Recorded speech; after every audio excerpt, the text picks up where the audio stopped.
Hi everybody, Azur Meskovic with Meskovic Realty Group. We are back with you live today, Tuesdays 9 a.m., MeskovicRealtyGroup.com. We are doing home buying tips for you. Today we have talking about loan approvals with Miss Ashley Moore with Supreme Lending. Good morning. Yeah, Good morning. hashtag Team Supreme, right? Yes. So we are giving you the best tips. They're extremely short. They're just for your information only. We have a lot of experience dealing with this. So we've been talking about the entire home buying process. Actually, just to kind of catch you on. So we've been talking about looking at homes, going under contract. We've done our inspections. We've had some wonderful inspectors with us and lenders as well. And I'm glad that you're with us today. I'm happy to be here. I'm excited. This is my first live, so I'm pumped. Yeah, and it's awesome because it's live. So if you make a mistake, we're only human, right? So yeah, that's Go what it is. easy on me. Yeah. We just laugh it off. So here's basically what I wanted to talk about today.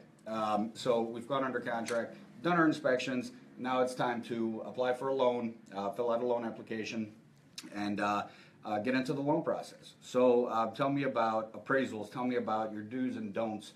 Let them know what they need to do once they apply for a loan. Sure. So once you apply for a loan, we're going to ask you for multiple documents just to verify the information that what you told us on the application is accurate on paper. So we'll ask for tax returns, bank statements, pay stubs, those kinds of things to verify income and credit. We're going to pull your credit at the very beginning to make sure that you qualify that way. And then once we have a full file, we turn it into our underwriting, and our underwriter will comb through it tremendously, every detail, to make sure that everything is on the up and up and you guys are good to go for loan approval.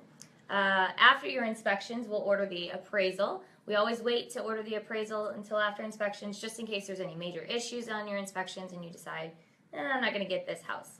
Yeah, in that case, that way they don't lose money should the contract fall through. Is that correct? Correct. So a lot of times, if the appraisal is ordered before the inspections or if the contract falls through, the buyer is responsible for the cost of the appraisal. And we don't want that to happen in case, like I said, there is something wrong with the house during the inspection process. Correct, yeah. So that's just kind of a safety net for you. We do try to make sure that you're not spending money that you don't need to be spending, because even if a house does fall through, we're going to find you another one. But those costs, attach to each different home. So we don't want to have you spend multiple, buy multiple appraisals in that. Right, correct. So during the loan process, there's a good list of do's and don'ts.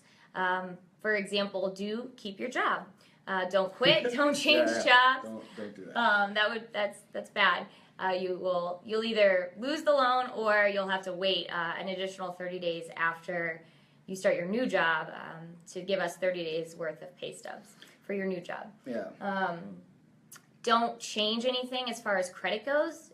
Don't apply for new credit cards. Don't go out and buy a new loan or a new car. No boats. No boats. Don't take out a loan to pay for this loan, so your down payment or closing costs. Don't take out a loan for that. Really don't change anything in your life that could have an effect on your mortgage loan. Anything that's going to affect your credit or your bank statements. Don't make any really large deposits that we can't source. Don't deposit a bunch of cash. If you are getting some cash, make sure we can have a paper trail. If you're getting gifts, same thing, that's fine. We just need a paper trail to show where it actually came from. Yeah, so those were extremely important points. Those are your red flags that you definitely don't want to do. Large cash deposits, large credit lines, opening new credit, adding to a lot of debt. Those are huge red flags because the entire pre-approval process is now thrown off by that. And you may be able to afford it, and that's fine, but you should consult with your lender in that case to see if you can do that and if you would qualify for that payment, because there is that debt-to-income ratio ceiling that you have to hit, right? Absolutely. So any of those events can cause a drastic change in your debt-to-income ratio, and that's why it's very important to always check with your loan officer before you make any sort of moves within your credit or your cash flow. And tell me about how often you guys pull credit throughout the transaction, and do you pull it right before the transaction? Sure. Or right before it closes anyway? So we do a full credit report pull at the very beginning of the application, and then usually we do what's called a credit refresh, just to make sure that you haven't opened any new credit cards or applied for any new loans right before closing. just to make sure, again, that everything is the same as it was when we first started the transaction. Yeah, and have you seen any fall apart due to that? I have, actually. Yeah. I have, unfortunately. I had somebody purchase a car, and I've also had somebody quit his job 2 days before closing. And we do a verification of employment. We just call and make sure that you're still employed a few days before closing. And he thought that since everything was good, he was clear to close, that he could put in his 2 weeks and switch jobs, and that's not the case. You can't do that. Yeah, absolutely not. And then it doesn't matter if you're the owner of a business either, right? So even if your business has purchased it, could it impact your personal finance and that actual loan? Absolutely. That's a big change within your income and your credit. So it could definitely have a huge impact on your loan. Fantastic. So like I said, don't make any big changes after we give you a pre-approval. Keep everything the same. Just live your life normally. No big purchases, no major life events. Yeah, and just for that 30 to 40, 45 days at the very most. I mean, we're closing, homes in 30 days anymore anyway, so. Absolutely. I saw the national average was actually 43 days. My company strives to close them in less than 30. I think our average in 2016 was 24 days. 24 days is extremely impressive, guys. And this also kind of leads us into how efficient you need to be to turn things in. 24 days is not a long time when you consider how many people are involved in a transaction and how many people we depend on.